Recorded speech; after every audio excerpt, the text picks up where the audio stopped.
మరొక ప్రబోధిత ఉదయకాల సమయం దైవ సహవాసములో దేవుని వాక్యాన్ని మనం ఆలోచించుకుంటున్నాం. మన దేవుడు మనకు నేర్పించేవాడై ఉన్నాడు. ఆయన సన్నిధికి మనం ఎందుకు వచ్చామనంటే నేర్చుకుంటాం. దేవుని వాక్యము ద్వారా మనం ఎలా క్రమపరచబడాలో నేర్చుకున్నట్టుకు వచ్చాము. దైనందిన జీవితాలలో ఇతరులతో ఎలా మనం సన్నిహిత సంబంధాలు కలిగి ఉండాలో నేర్చుకోవడానికి వచ్చాము. ఇతరులను ఎలా ప్రేమించాలో నేర్చుకోవడానికి వచ్చాము. ఇతరులను ఎలా క్షమించాలో నేర్చుకోవడానికి వచ్చాము. దైవ సన్నిధిలో మనం నూతన వ్యక్తులుగా ఎలా మార్చబడాలో నేర్చుకోవడానికి వచ్చాము. దేవుని వాక్యములో దేవుడికి కలిగినటువంటి శ్రేష్టమైన లక్షణం, తన ప్రజలు వింటూ ఉండగా ఆయన మాట్లాడేవాడు. ఆయన ఎందుకు మాట్లాడుతూ ఉన్నాడంటే మనల్ని సరిచేయడానికి మాట్లాడుతూ ఉన్నాడు. బైబిల్లో రాయబడిన మాటలు, ఎక్కడ ఇద్దరు ముగ్గురు నా నామమున కూడి ఉంటారో వారి మధ్య నేను ఉండి వారికి నేర్పిస్తాడు. నిజమే, మనం నేర్చుకునే మనసు కలిగి ఉంటేనే నేర్చుకుంటాం. విద్యార్థి పాఠశాలకు వెళ్తాడు, ఉపాధ్యాయులు చెప్పే పాఠాలు శ్రద్ధగా వినకపోతే అతనికి ఏమీ కూడా రాదు. దైవ సన్నిధిలో ఉన్న కొద్దిసేపు కూడా మనం దేవుని వాక్యముపై శ్రద్ధ కలిగి ఉన్నప్పుడు దేవుడు అనేక విషయాలు నేర్పిస్తాడు. ఉదయకాల సమయం దైవ సన్నిధిలో మనం ఉన్నాం. ప్రేమ అనేటువంటి అంశాన్ని మనం ధ్యానం చేసుకుంటున్నాం. ప్రేమ, ఏ ప్రేమ మనం కలిగి ఉండాలంటే నిర్మలమైన ప్రేమను కలిగి ఉండాలి అని గడిచిన వారు నేర్చుకుంటున్నాం. ప్రేమ ఎలాంటి ప్రేమ అంటే ఏమీ ఆశించని ప్రేమ కలిగి ఉండాలి. నిర్మలమైన ప్రేమ కలిగి ఉండాలి. ఏమీ కూడా ఆశించని ప్రేమ కలిగి ఉండాలి. దేవుడు సర్వమానవాడిని ప్రేమిస్తున్నాడు. ఆయన ప్రేమలో ఆయన నమ్ముకున్న వారిని ప్రేమించడం లేదు. ఆయన సహవాసంలోనికి వచ్చిన వారిని, ఆయన మందిరంలో కూర్చున్న వారిని, ఆయనకు కానుక ఇచ్చిన వారిని, ఆయన సన్నిధిలో పరిచయం చేసిన వారిని ప్రేమించడం లేదు. ఆయన సర్వమానవాడిని ప్రేమిస్తూ ఉన్నాడు. అందుకనే వాక్యములో ఇలా ఉంది, ఆయన చెడ్డవారి మీదను మంచివారి మీదను నీతిమంతుల మీదను అనీతిమంతుల మీదను సూర్యుని ఉదయింపజేస్తున్నాడు, వర్షాన్ని కురిపించుతున్నాడు. ఆయన ప్రేమ ఎలాంటిది అంటే నిర్మలమైన ప్రేమ. ఆయన ప్రేమ ఎలాంటిది అంటే ఏమీ ఆశించని ప్రేమ. ఆయన ప్రేమ పదములు చాలని ప్రేమ. ఆయన ప్రేమ స్వరములు చాలని ప్రేమ. ఉదయకాల సమయం ఆ ప్రేమను మనం కలిగి ఉండాలని ప్రభు ఈ ఉదయకాల సమయం మనతో మాట్లాడుతూ ఉన్నాడు. గడిచిన వారు ఫలములు లేని ప్రేమను గురించి ఆలోచన చేశారు. ఈనాడు చాలా మంది మనము చేసిన సహాయమును బట్టి తిరిగి వారు సహాయం చేయగలరో లేదో అని చూసుకుని ప్రేమిస్తున్నారు. అది ఫలములు లేని ప్రేమ, నిష్ప్రయోజనమైన ప్రేమ.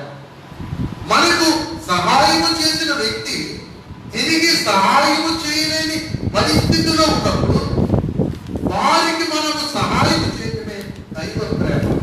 తిరిగి మనకి ఇచ్చేస్తానండి, నమ్మకస్తునండి, అందుకని నేను ఇవ్వగలిగానండి అని చెప్తే అది ప్రేమ కాదు. నీకు ఇవ్వలేని వ్యక్తికి నీవు ఇవ్వగలగటమే ప్రేమ, అది దైవ ప్రేమ. అందుకనే దేవుడు లోకముని ఎంతగా ప్రేమించడం తెలుసా? ఆయన నీతిమంతుల మీద అనీతిమంతుల మీద సూర్యుని ఉదయింపజేస్తున్నాడు, చెడ్డవారి మీద మంచివారి మీద వర్షము కురిపిస్తున్నాడు. అందుకనే మానవులు సజీవులుగా ఉదయకాల సమయం దైవ కృపలో భద్రపరచబడున్నాం. దేవుని ప్రేమ ఫలములు లేని ప్రేమ కాదు. ఆయన తిరిగి ఆయన సహవాసంలోనికి చేరకపోయినప్పటికీ ఆయన ప్రతి వారిని కూడా ప్రేమిస్తూనే నాడు విడిచిపెట్టని దేవుడు. ఏ దేవుడు అంటే ఆయన విడిచిపెట్టని, ఆయన ప్రేమ స్వరూపైన దేవుడు. గడిచిన వారం దేవుని వాక్యంలో మనం చదువుతున్నాం. చూడండి, మత్తయి సువార్త 5వ అధ్యాయము 46వ వచనాన్ని మనం చదువుతున్నాం. మత్తయి సువార్త 5వ అధ్యాయము 46వ వచనం. మీరు మిమ్మల్ని ప్రేమించు వారిని ప్రేమించిన యెడల మీకేమి ఫలము కలుగును? సుంకరులను అలాగుననే చేయుచున్నారు. మీ సహోదరులకు మాత్రం వందనము చేసిన యెడల మీరు ఎక్కువ చేయుచున్నదేమి? అన్యజనులను అలాగే చేయుచున్నారు. ఇప్పుడు మనకి ఇష్టమైన వాళ్ళని మనం ప్రేమిస్తే అది దైవ ప్రేమ. అందుకని గడిచిన వారంలోనే దేవుడు మనకు జ్ఞాపకం చేసిన మాట, 1 దశలోనికలకు రాసిన పత్రిక 4వ అధ్యాయము 9వ వచనం. 1 దశలోనికలకు రాసిన పత్రిక 4వ అధ్యాయము 9వ వచనం. సహోదర ప్రేమను గురించి మీకు రాయనక్కరలేదు, మీరు ఒకరినొకడు ప్రేమించుటకు దేవుని చేత ఏర్పరచబడితిరి.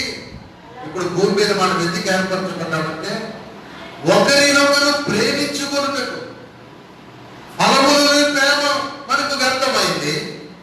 దైవ ప్రేమను మనం కలిగి ఉన్నందుకే దేవుడు మనలను ఎందుకు చేసి బ్రతికించి ఉంచాడు. ఈ క్షణం వరకు అనేకులు చనిపోయారు. వాళ్ళు మనకంటే బలవంతులు, శక్తివంతులు, ఆరోగ్యం కలిగిన వారు, అందచందాలు కలిగిన వారు, ఆస్తిపరులు, లోకంలో పేరు ప్రఖ్యాతులు కలిగిన వారు. వారు ఈ లోకాన్ని విడిచిపెట్టారు. మనం బ్రతికి ఉన్నది ఎందుకంటే మన సహోదరులను మనము ప్రేమించుటకే. ఏ ప్రేమ కలిగి ఉండాలంటే సహోదర ప్రేమ. ప్రసంగి భక్తుడు సొలొమోను తన పత్రికలో, తన గ్రంథంలో ఇలా రాస్తూ ఉన్నాడు. ప్రసంగి గ్రంథంలోని రండి, 9వ అధ్యాయము. ప్రసంగి గ్రంథము 9వ అధ్యాయము 6వ వచనం. వారిక ప్రేమింపరు, మగమెచ్చుకొనరు, అసూయపడరు, సూర్యుని క్రింద దొరకు వాటిలో దేని అందును వారికి ఎప్పటికీ వంతు లేదు. చనిపోయిన వారట ఇక వారు ప్రేమింపరు. ఇప్పుడు దేవుడు మనల్ని ఎందుకు బ్రతికించాడు తెలుసా? మనల్ని ప్రేమించే వారిని మనం ప్రేమించాలని కాదు. సహోదరుడు అని నీవు భావించేటువంటి ప్రతి వ్యక్తిని కూడా ప్రేమించాలి. ప్రేమ లవ్. ఫిలదెల్ఫియా, ఫిలియో అనంటే ప్రేమ. సార్ట్రీస్ అనంటే కుటుంబం. ఈ కుటుంబాన్ని దేవుడు ఎందుకు ఏర్పరిచాడంటే ప్రపంచంలో ఉన్న మనమందరం కూడా దైవ కుటుంబం. అందుకని 96వ కీర్తనలో దేవుని వాక్యం కూడా మనతో దేవుడు మాట్లాడాడు. చూడండి, 96వ కీర్తనలో ఉత్తర పరిశుద్ధురాలుగా మనం చదువుతున్నాం.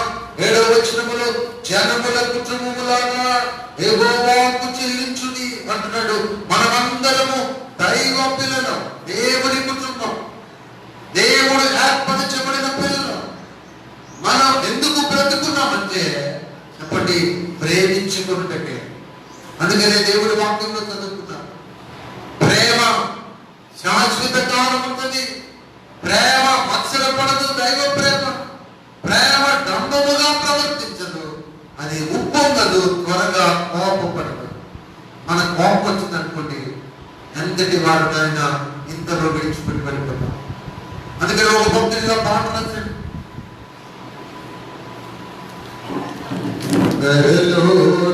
ప్రేమలన్నీ స్థిరము కావు, కరిగిపోవును. క్రీస్తు యేసు కల్వరి ప్రేమ కడవరకు ఆదరించును. క్రీస్తు యేసు కల్వరి ప్రేమ కడవరకు ఆదరించును. తనలోని ప్రేమలేవి కూడా స్థిరంగా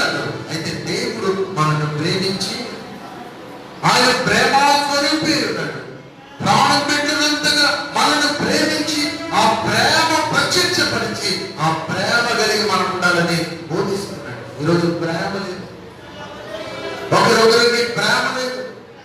ఉదయకాల సమయం లేచిన దగ్గర నుండి ఒకరంటే ఒకరికి అసూయ, ఒకరంటే ఒకరికి ద్వేషం, ఒకరంటే మరొకరికి పగ.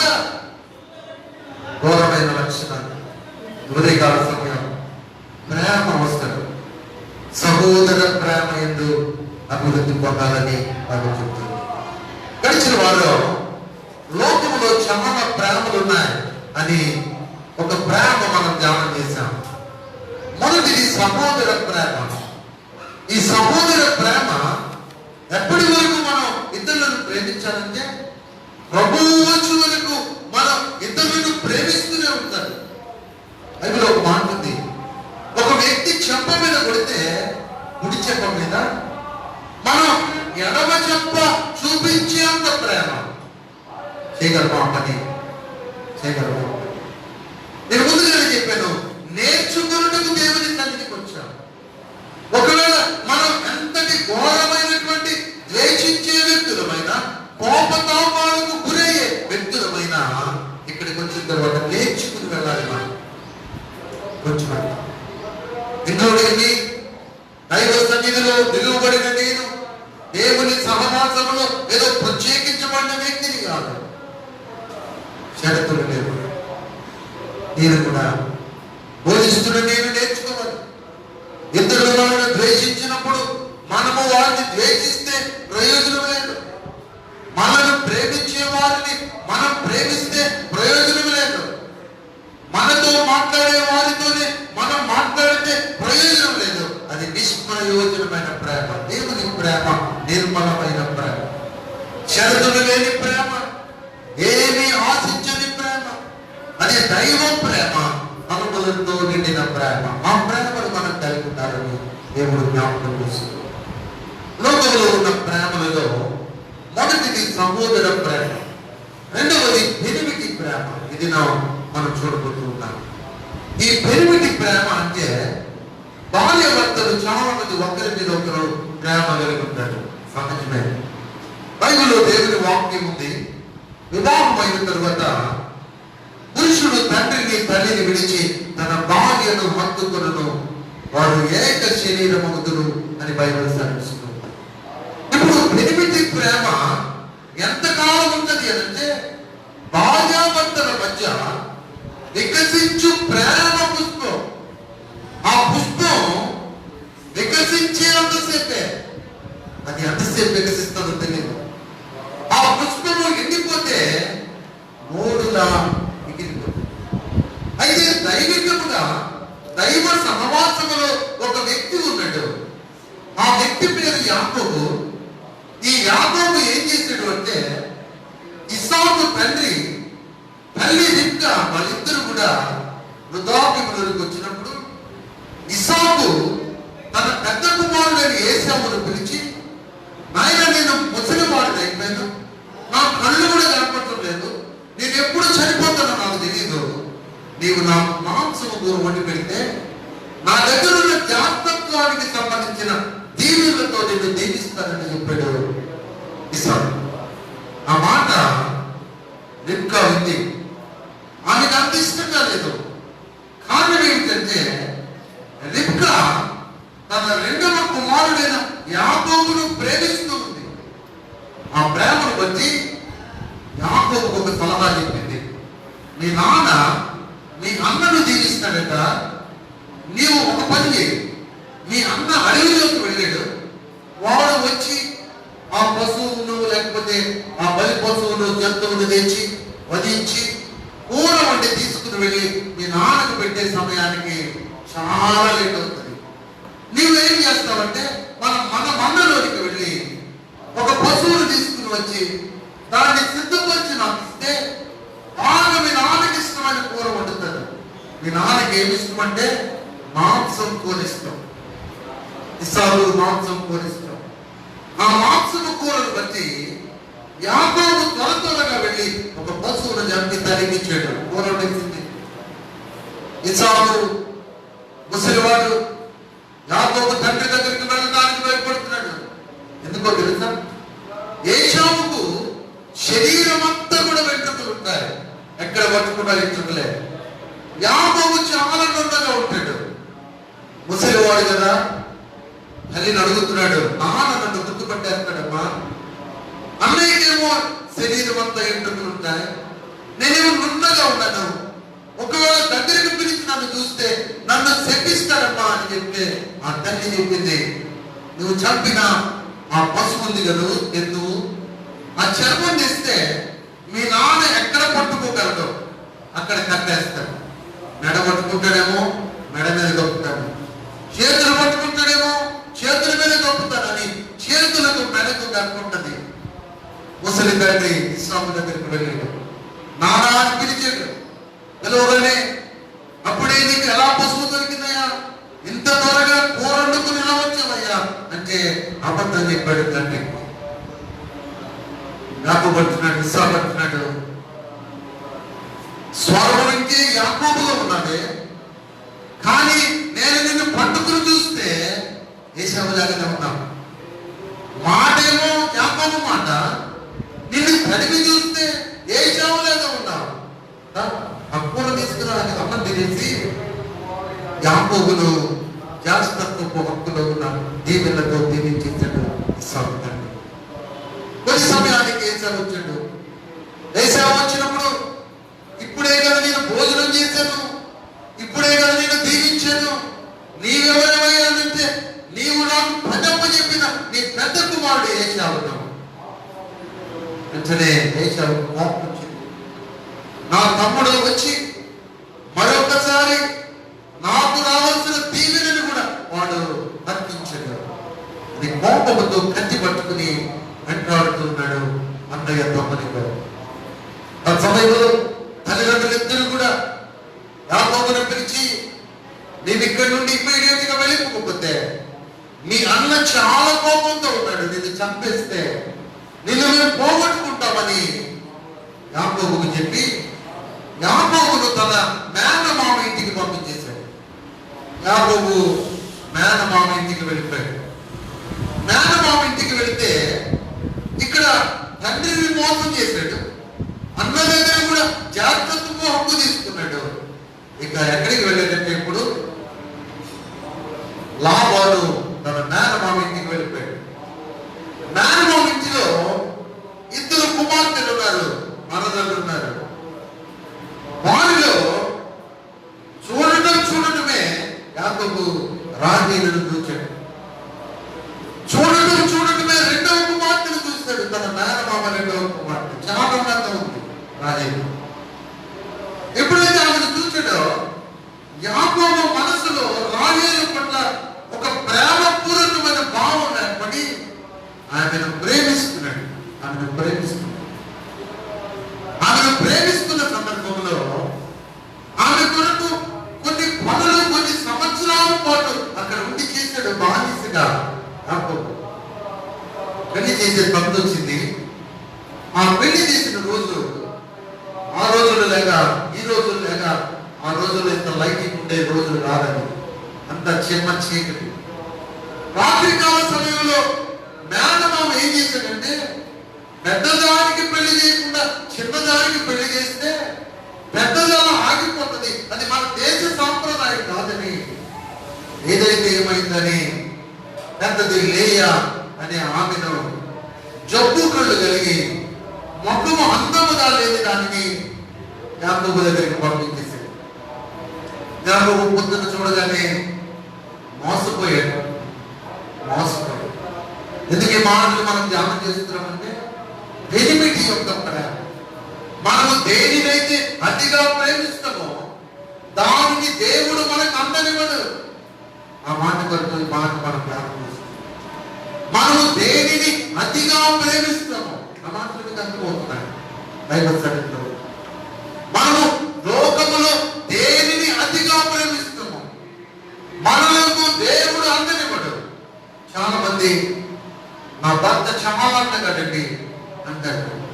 ఆ భర్తను అతిగా ప్రేమిస్తున్న భార్యకు ఆ భర్త ఏదో రకంగా చెడుగే జరుగుతుంది.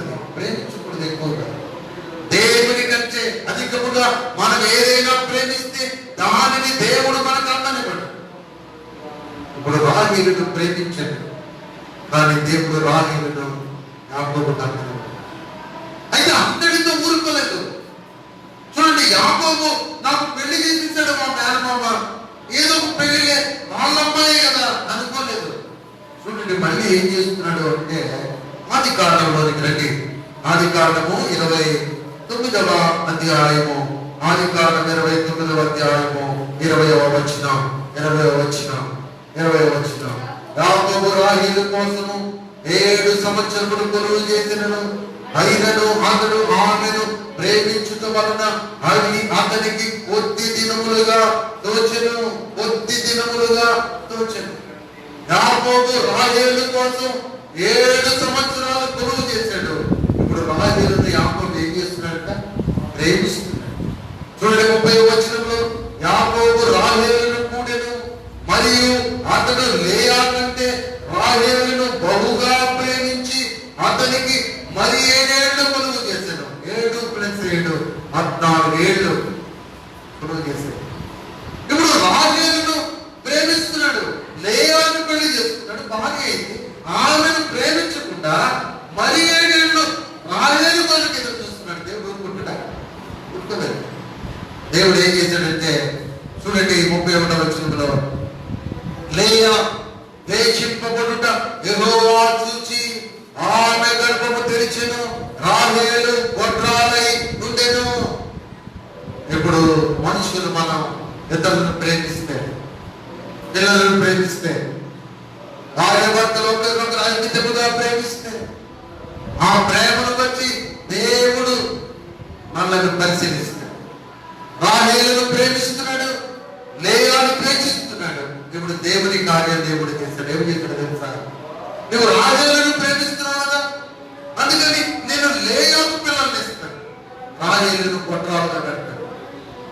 లేయాకు పిల్లలు పుట్టాడు, రాహేలుకు పిల్లలు పుట్టలేదు. ఇప్పుడు లేయా అంటుంది, చూడండి 32వ వచనంలో, లేయా గర్భవతి అయి కుమారుని కని యెహోవా నా శ్రమను చూచి ఉన్నాడు గనుక నా పెనిమిటి నన్ను ప్రేమించును కదా అనుకొని అతనికి రూబేను అను పేరు పెట్టాను. ఇప్పుడు పిల్లలు పుట్టగానే లేయాకు సంతోషించింది. ఏంటో తెలుసా?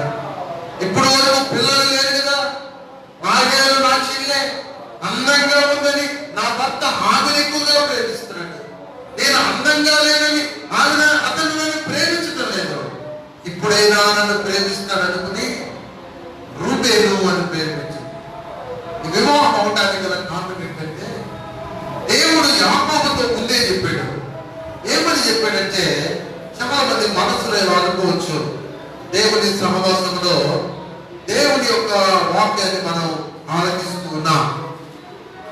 యాకోబు పట్టణంలో వెళ్తూ ఉండగా మార్గ మధ్యలో ఒక దగ్గర అతను నిద్రపోయినట్టుగా మనం చూడగలం. బేర్షెబా నుండి హారానుకు వెళ్తూ ఉన్నప్పుడు ఆ మధ్యకాలంలో దేవుడు యాకోబుతో మాట్లాడిన మాట బైబిల్లో మనం చదువుదాం.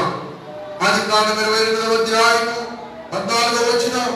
ఆది కాండం 28వ అధ్యాయము, నీ సంతానము భూమి మీద లెక్కకు ఇసుక రేణువు వలె నగును. నీవు పడమటి తట్టును, తూర్పు తట్టును, ఉత్తరపు తట్టును, దక్షిణపు తట్టును వ్యాపించదము. భూమి యొక్క వంశములన్నీ నీ మూలముగాను నీ సంతాన మూలముగాను ఆశీర్వదింపబడును. భూమి యొక్క వంశములన్నీ. ఇప్పుడు మనం అందరం ఎవరమంటే యాకోబు నుండి వచ్చిన సంతానం, నోహు నుండి వచ్చిన వాళ్ళనే. కానీ యాకోబు పట్ల దేవుని యొక్క ప్రణాళికను బట్టి యాకోబు పద్దనరాములోనికి వెళ్ళిపోయి తన మామ ఇంటిలో 2 కుమార్తెలుగా ఉన్నటువంటి వారిని భార్యలుగా చేసుకుని సంతానాన్ని వృద్ధి చేసే కృపను దేవుడు ఇచ్చాడు. ఈ దినాలలో బహుభాగ్యత్వం ప్రమాదకరమైనది, అపవిత్రమైనది, దైవాంగీకారం కానిది. బైబిల్లో ఎందుకు ఆనాడు బహుభార్యాత్వమును దేవుడు ప్రోత్సహించాడు అనంటే, ఆనాడు దేవుడు సంతానాన్ని వృద్ధి చేయించాడు. అందుకనే లేయాకు మొదటిగా పుట్టిన కుమారుని పేరు రూబేను. ఇశ్రాయేలు గోత్రములో ఒక గోత్రమై ఉన్నది. తరువాత తరువాత మళ్ళీ చూస్తే చూడండి 29వ అధ్యాయము 29వ అధ్యాయము 33వ వచనములో ఆమె మరలా గర్భవతి అయి కుమారుని కని నేను వేచింపబడిందన్న సంగతి యెహోవా విన్నాడు కనుక ఇతని కూడా నాకు దయచేసిననుకుని అతనికి షిమ్యోను నన్ను పేరు పెట్టెను. వేచింపబడ్డామన్న సంగతి ఎవరికి తెలుస్తుందంటే దేవుడికి తెలుసు.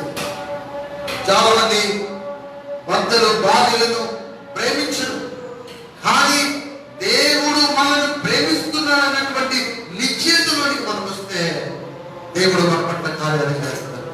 కొంతమంది భార్యలు అంటారు, నా భర్త నాకు ఏమి చేయండి, ఆయన నా అవసరతలు ఏమి తీర్చడండి. ఇలాంటి మాటలు ఇరుగు పొరుగు వారి దగ్గర చెప్తూ ఉంటాడు. వాక్యం పెట్టిన నా ప్రియ దైవ సంఘం ఆ దేవుని పెట్టాడు. మన కుటుంబ విషయాలు అనగా దైవ పోలికలో ఉన్నటువంటి మన సహోదరులుగా ఉన్న వారి విషయమై మనము మాట్లాడేదానికంటే వారి కొరకు మనం ప్రార్థన చేయగలిగితే దేవుని ప్రేమకు మనం నోచుకుంటాం. లేదా రెండు మాటలు చెప్తుంది, దేవుడు నన్ను ప్రేమించాడంటుంది, నన్ను ద్వేషించాడన్న సంగతి దేవుడు విన్నాడు అంటుంది. అంత మాత్రమే కాదు, కింది ఒక మాట మనం చదివితే చూడండి, ఆమె మరలా గర్భవతి అయి కుమారుని కని తుదకు ఈసారి నా పెనిమిటి నాతో హత్తుకొని ఉండును, అతనికి 3 కుమారులను కంటిననుకొని అతనికి లేవి అని పేరు పెట్టింది. ఆమె మరలా గర్భవతి కుమారుని కని ఈసారి యెహోవాను స్తుతించెదననుకొని యూదా అని పేరు పెట్టింది. అప్పుడు ఆమెకు కానుకు ఉడికెను. రాహేలు పిల్లలు లేరు. యాకోబు ఎంతగా ప్రేమించాడండి, మా ఆయన బంగారం అని చెప్పుకుంటది రాహేలు, కానీ రాహేలుకు పిల్లలు లేరు. అప్పటి వరకు పిల్లలు లేరు, తర్వాత పిల్లలు పుట్టాడు, యేసేపు పుట్టాడు. అయితే పెరుగుటి యొక్క ప్రేమ, ఆ ప్రేమ కంటే దేవుని పట్ల మనం ప్రేమ కలిగి ఉంటే ఏ పరిస్థితిలోనైనా, ఒకవేళ భర్త భార్యను ద్వేషించిన, భార్య భర్తను ద్వేషించిన, మనలను ప్రేమించే దేవుడు నాకున్నాడు, ఆయన ప్రేమకు నేను అర్హుడను అని నీవు గుర్తించగలిగితే దేవుడు మనల్ని దీవిస్తాడు. మొదటి ప్రేమ సహోదర ప్రేమ, రెండవ ప్రేమ ఎనిమిది ప్రేమ. రాహేలును అధికంగా ప్రేమించడాన్ని బట్టి రాహేలుకు రావాల్సిన ఆశీర్వాదాలు ఆగిపోయాయి. ఇప్పుడు మనం కూడా కుటుంబంలో మనకు కలిగినటువంటి రక్త సంబంధమును బట్టి పిల్లలను అతిగా ప్రేమించొద్దు, భార్యను అతిగా ప్రేమించొద్దు, భర్తను అధికంగా ప్రేమించొద్దు, తల్లిదండ్రులను అధికంగా ప్రేమించొద్దు. కానీ వారిని గౌరవించాలి, వారికి కావలసినవి మనం ఇవ్వాలి, వారితో సత్సంబంధాలు కలిగి ఉండాలి. కానీ వీరే సర్వస్వం అంటారు.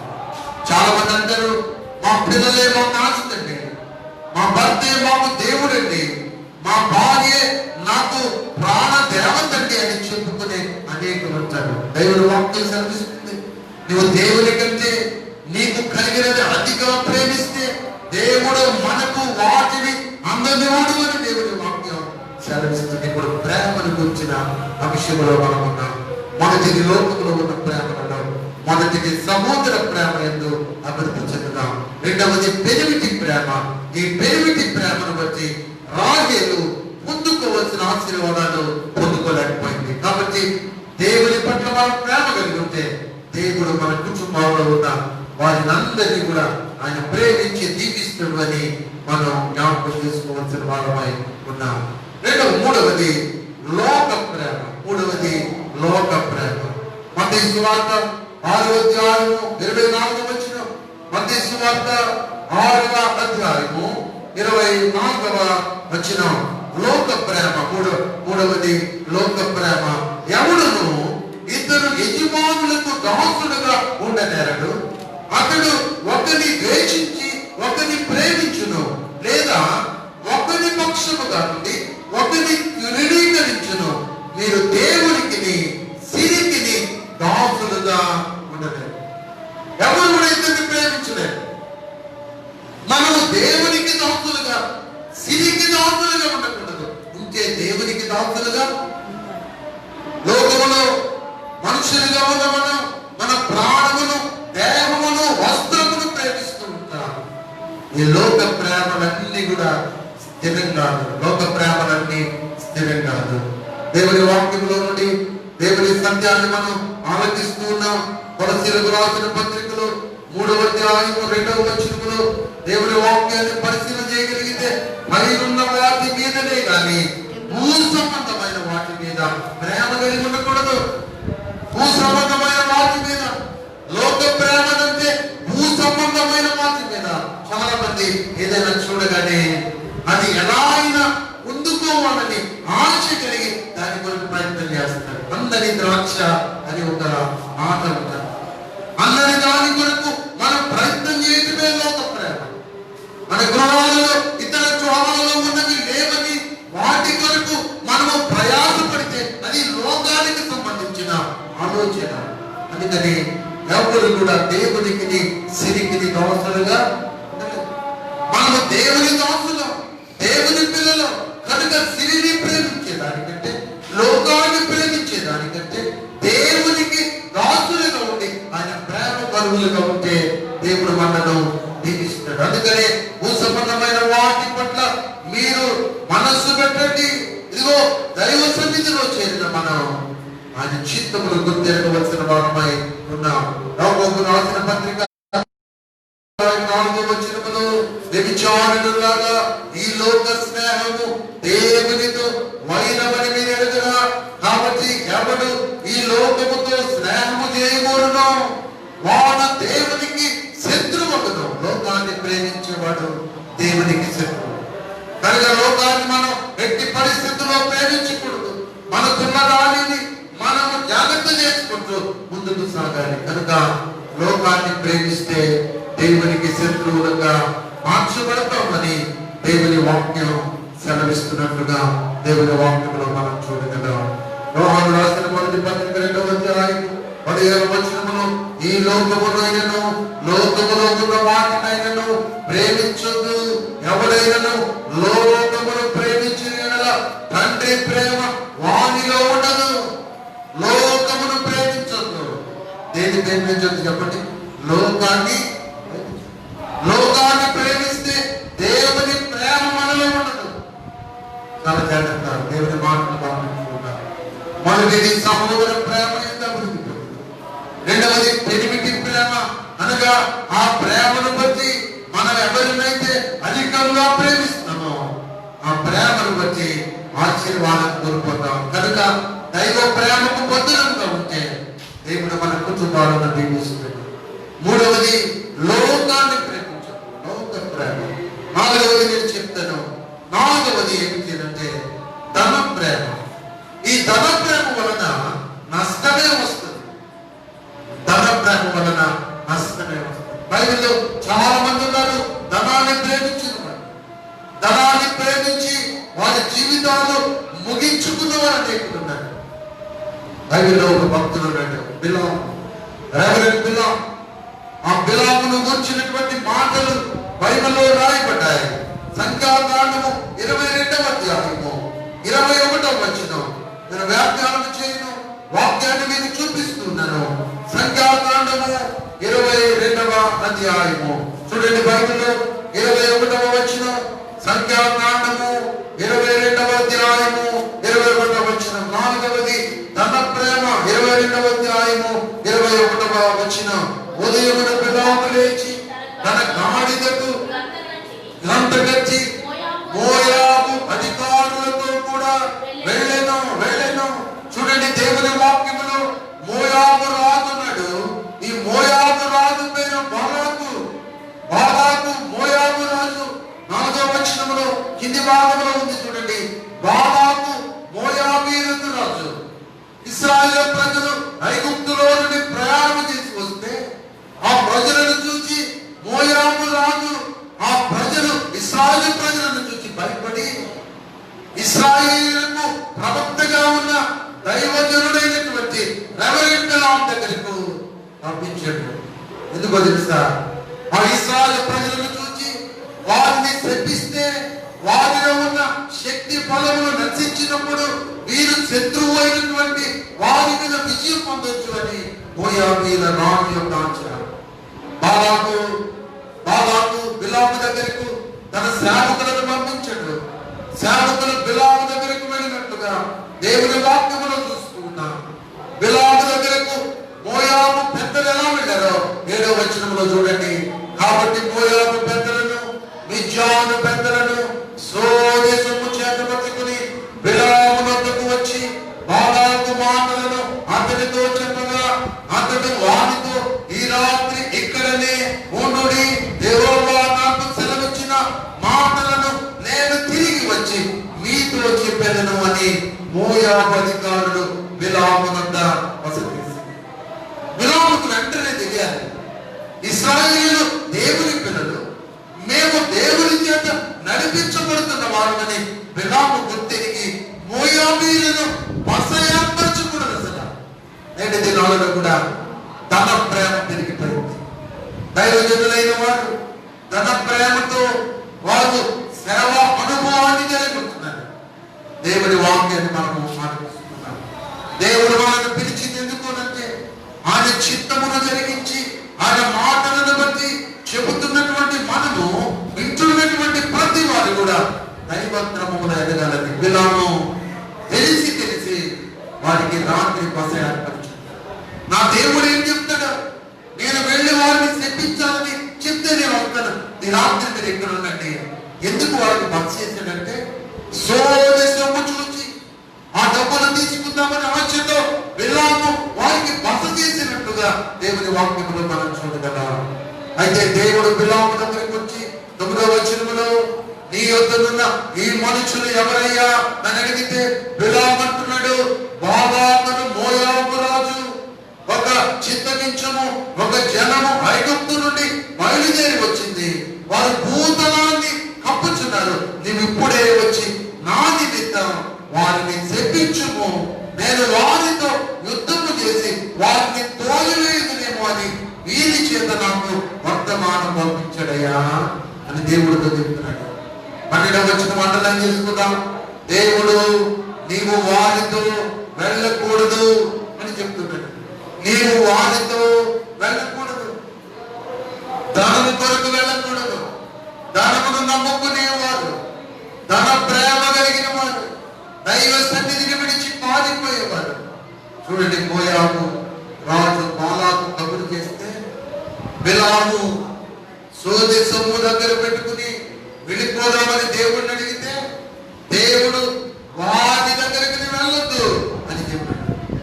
అయితే 12వ వచనంలో వారిని శపించకూడదు, వారు ఆశీర్వదించబడిన వారిని బిలాముతో చెప్పాడు. 11వ వచనం, బిలాము ఉదయమున అక్కడ నిద్ర లేచిన బాలాకు అధికారుల దగ్గరికి వెళ్ళి దేవుడు నన్ను వెళ్ళొద్దున్నాడు, నేను రానయ్యా అని చెప్తే వాళ్ళు తిరిగి బాలాకు దగ్గరికి వెళ్ళి చెప్పారు, బిలాము గారు రానంటున్నాడండి. వెంటనే బాలాకు మళ్ళీ చాలా గొప్ప గొప్ప వ్యక్తులను సేవకులను పంపించి మళ్ళీ తిరిగి బిలాము దగ్గరికి పంపించినట్టుగా దేవుని వాక్యంలో చూడగలం. 17వ వచనంలో, తదుపరి 18వ వచనంలో బిలాము అంటున్నాడు, బాలాకు నుండి వచ్చిన వారితో తన ఇంటిని వెండి బంగారములు నాకు ఇచ్చినను అంటున్నాడు. అంటే ఇంటిని వెండి బంగారములు తన ప్రేమ కలిగి ఉన్నాడు. ఇంటిని వెండి బంగారం, అసలు డబ్బు అనే మాటతో తన యొక్క సందేశాన్ని మాలికపోతున్నాడు. అదే కాల సమయం దేవుని వాక్యం మనం ఆలోచిస్తున్నాం. ధనముతో మనం గుడి కట్టుకోం, సేవా పరిచర్యలో ఈ మధ్యలో కట్టబడింది. ఎవరి దగ్గరికి వెళ్ళి మనం చేయించాలి. దేవుడే అనేకులను ప్రేరేపించాడు. ఈ గ్రామంలో ఉన్న దేవుని మందిరానికి వచ్చేవారు కూడా వారికి శక్తికి మించిన వారిని కూడా ఇవ్వగలిగితేనే ఈ మందిరాన్ని మనం పెట్టగలిగాం. ప్రజలందరి దగ్గరికి మనం ధన ప్రేమ. ఇప్పుడు ఈ బిలాము ఏం చేస్తున్నాడంటే, ఇంటిని వెండి బంగారములు నాకు ఇచ్చిన నా దేవుడు చెప్పు కూడా నేను వెళ్ళలేను. ఒకసారి చెప్తే చాలుదా? మళ్ళీ వస్తే వాళ్ళతో ఏం చెప్పాలి? బిలాము నేను రానంటే రానని చెప్తాను. ఇంటిని వెండి బంగారం ఇచ్చిన అనే మాట మాట్లాడుతున్నాడంటే దీనికి దేని మీద ప్రేమ ఉంది? ధనము మీద ప్రేమ ఉంది. చూడండి, నేను ముగింపులో వెళ్తున్నాను. 19వ వచనములో, కాబట్టి మీరు మళ్ళీ దయచేసి ఈ రాత్రి ఇక్కడ ఉండండి. మళ్ళీ దేవుడు ఏం చెప్తాడు? ఒక్కసారి చెప్తే విన్నాడు కదా, మళ్ళీ అడుగుతాడట దేవుడు. అడిగితే దేవుడు చెప్పాడు 21వ వచనంలో, ఆ మనుషులు నిన్ను పిలువ వస్తే 20వ వచనం, నువ్వు లేచి వాటితో వెళ్ళు, నేనేమి చెప్తానో అదే నీవు చేయాలి, నా కంట్రోల్లోనే పెట్టుకుంటాను అని చెప్తే, బిలాము ముందు వెళితే ఏదో ఒకటి చేద్దామని, డబ్బులు వస్తాయి కదా అనుకున్నాడు, దేవుని పిల్లలను శక్తిద్దాం అనుకున్నాడు. వెళ్ళిపోదామని గాడిదకు గంట కట్టి మోయాబు అధికారులతో వెళుతున్నాడు. ఇప్పుడు దేనిని ప్రేమిస్తున్నాడు? ధనాన్ని ప్రేమిస్తున్నాడు. దేవుని పిల్లలను ఆశీర్వాద కారకులుగా వారసులుగా ఉన్న వారిని శపించడానికి పిల్లలు బయలుదేరుతున్నాడు. మార్గ మధ్యలోనికి వెళ్ళగానే దేవుని యొక్క దూత కత్తి పట్టుకుని గాడిదకు కనబడుతుంది. ఈయనేమో గాడిద మీద కూర్చున్నాడు, గాడిదకు కత్తి పట్టుకుని కనబడుతుంది. గాడిద చూసింది. చూడండి 23వ వచనం, గాడిద చూచెను అని మాట్లాడింది, అది త్రోవను విడిచి పొలములోనికి పోయింది. బిలాము గాడిదను దారికి మలుపువలనని దాన్ని పుట్టాడు. ఒకటిది. రెండవసారి మరలా పుట్టాడు 29వ వచనంలో, కాలు గోడ కలిగిందని రెండోసారి మరలా పుట్టాడు. 26వ వచనంలో చూడండి, ఇరద్దు చోటున నిలువుగా దూత బిలాముతో కూడా కింద కూలబడిన కనుక గాడిద బిలాము కోపము మండి తన చేతి కళ్ళతో గాడిదను కొట్టాడు. ఇప్పుడు తప్పు చేస్తుంది గాడిద బిలామా? తప్పు చేస్తుంది గాడిద బిలామా? బిలాము తప్పు చేస్తూ గాడిదకు దేవుని దూత ఖడ్గము ధరించి కనబడుతుంటే గాడిద అటు పోతుంది. చాలాసార్లు పశువులను మనం కూడా తీసుకుని వెళ్తున్నప్పుడు అటు ఇటు వెళ్తే ఊరికినే పోతూ ఉంటారు కొంతమంది. అదే తీసుకుని ఆ కొట్టేమనుకోండి తూరు లేచిపోతుంటారు. అందుకని పశువులను కూడా మన ఇష్టమైనట్టు కొట్టకూడదు, అది కూడా తెలుసు.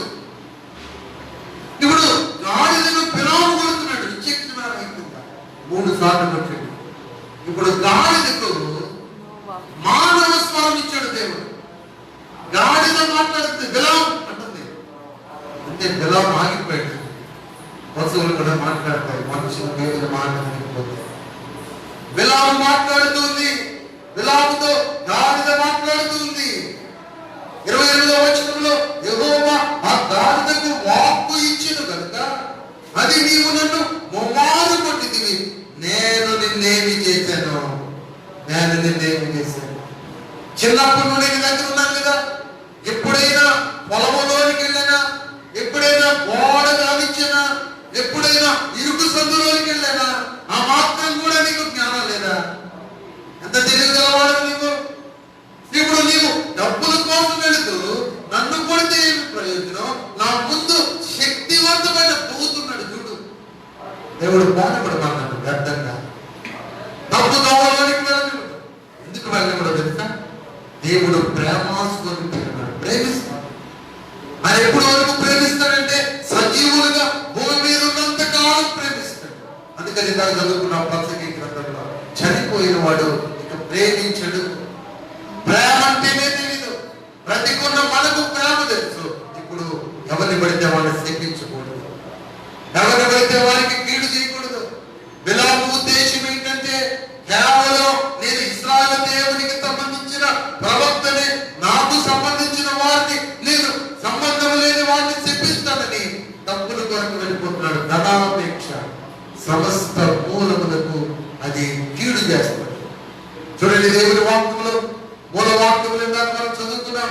తిమోతికి రాసిన మొదటి పత్రిక 6వ అధ్యాయము, తిమోతికి రాసిన మొదటి పత్రిక 6వ అధ్యాయము 9వ వచనం, ధనవంతులకు అపేక్షించు శోధనలోను ఉరిలోను అవివేక యుక్తములను హానికరములైన అనేక దురాశలలోను పడుదురు. ధనవంతులకు అపేక్షించొద్దు. ఇప్పుడు మనం దేనిని ప్రేమించకూడదంటే ధనాన్ని ప్రేమించు. ధనాన్ని ప్రేమిస్తే బిలామును దేవుడు శిక్షిస్తున్నాడు. ఇంటేడు వెండి బంగారం ఇచ్చిన అంటాడు. అంటే ఏం కావాలట? ధనం కావాలట. గాడిదేమో చిన్నప్పటి నుండి చెప్పు చేతుల్లో పెరిగితే దాన్ని కొడుతున్నాడు. ఎక్కడ పెడతాట? దేవుడు వాక్యం ఇది. చూడండి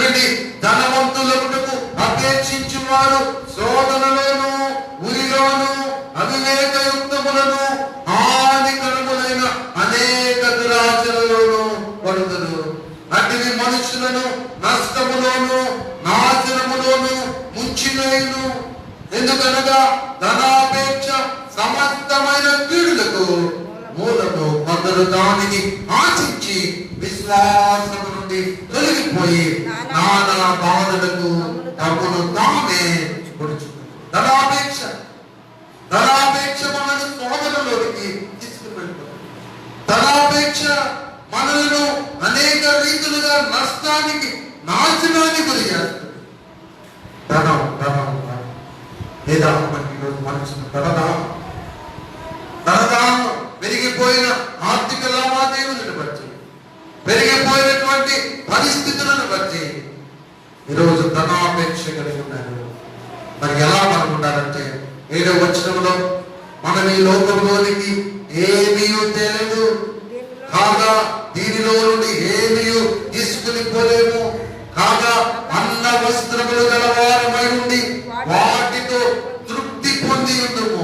పరుగులు తీసి పాలు తాగేదనకన్నా నిలబడి నీళ్లు తాగటం అంటే ధనం సంపాదించాలని ఉర్రూతలకి ఏమేమో చెడ్డ పనులు చేసేదానికంటే దేవుడిచ్చిన అన్న వస్త్రములు కలిగిన వారమై.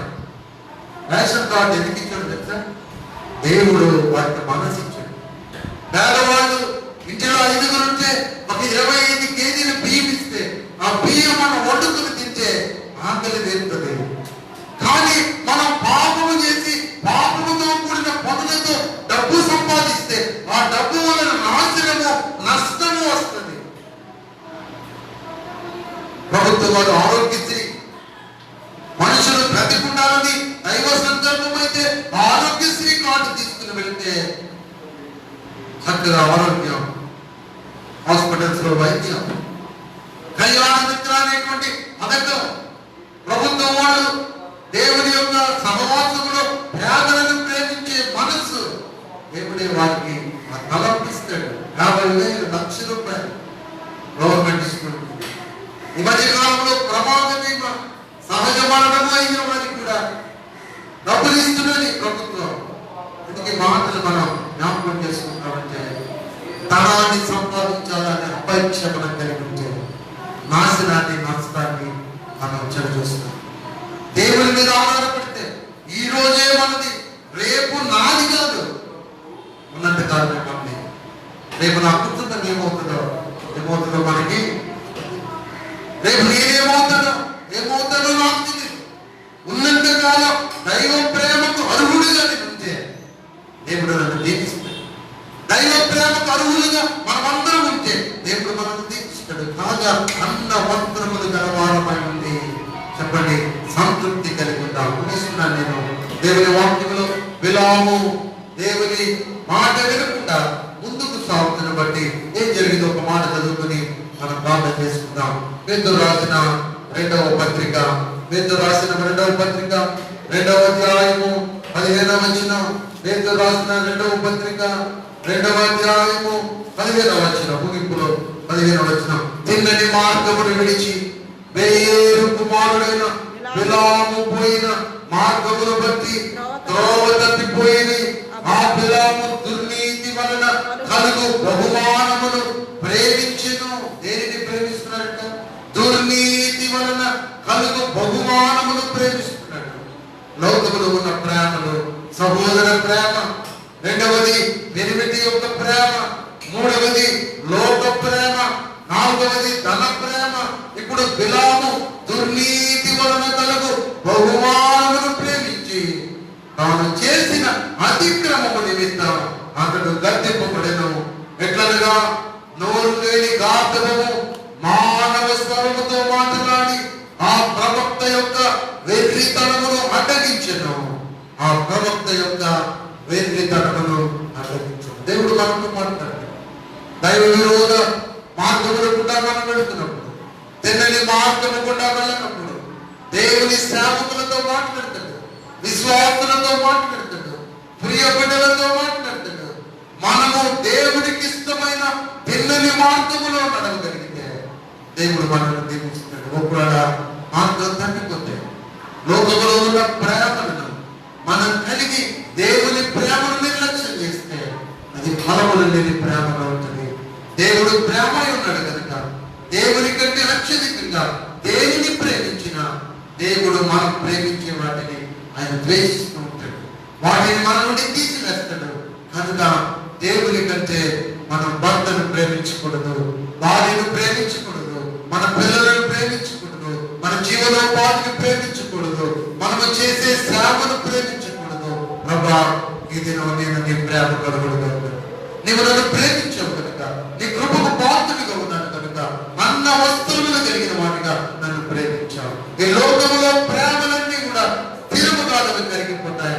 క్రీస్తు యేసు ప్రేమ శాశ్వతమైనదని నేను అర్థం చేసుకున్నాను. ఆ ప్రేమలో నన్ను స్థిరపరచు అని నేను నోరు తెచ్చి ప్రార్థన చేయగలిగితే దేవుడు నిన్ను అత్యధికంగా ప్రేమించి ఆయన ప్రేమలో నేను నిలిపి ఉంచుతాను. ప్రార్థన చేసుకున్నాం. నన్ను ఉంచండి. ప్రార్థన చేసుకున్నాం. బంధుమిత్రుల ప్రేమ బంగారమున్నంత వరకే, ఆలు మగల ప్రేమ అనురాగమున్నంత వరకే, జన్మనిచ్చిన వాణి ప్రేమ జన్మనున్నంత వరకే,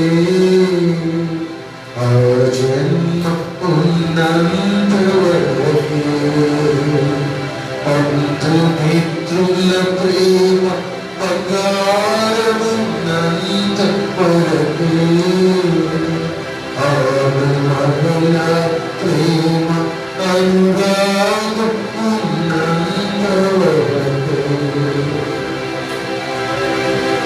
ఆయన ప్రేమ శాశ్వతమైన ప్రేమ. కరువడిలో ఆయన నా కొరకు, మన కొరకు ఆయన రక్తము కాచి సిలువలో అపవిత్ర రక్తములో మనను కడిగి శుద్ధీకరించి ప్రేమిస్తున్నాడు. ఆయన ప్రేమ దిగుదే కావాల్సిన వరకు మనమందరం వరకు ప్రభు నీతో మాట్లాడుతూ ఉండగా ఆయన ప్రేమను కలిగి ఉంటావా? సహోదరులను ప్రేమించగలుగుతున్నావా? నీ భార్యను, భర్తను, నీ బిడ్డలను దేవుని కంటే అత్యధికంగా ప్రేమిస్తూ ఉంటే ఆ ప్రేమ సరైనదిగా వారిని గౌరవించాలి, వారికి కావలసినవి ఇవ్వాలి, వారితో సత్సంబంధాలు కలిగి ఉండాలి. అది ప్రభు ప్రేమ నిలిచి ఉండేది కనుక ఆయన ప్రేమను వ్యక్తపరుస్తూ ఆ గృహంలో సంతోష వాతావరణం కలిగి ఉంటే దేవుడు మనల్ని తెలుస్తుంది. లోకంలో ఉన్నవి ప్రేమిస్తే తండ్రి ప్రేమ మనలో ఉంటుంది.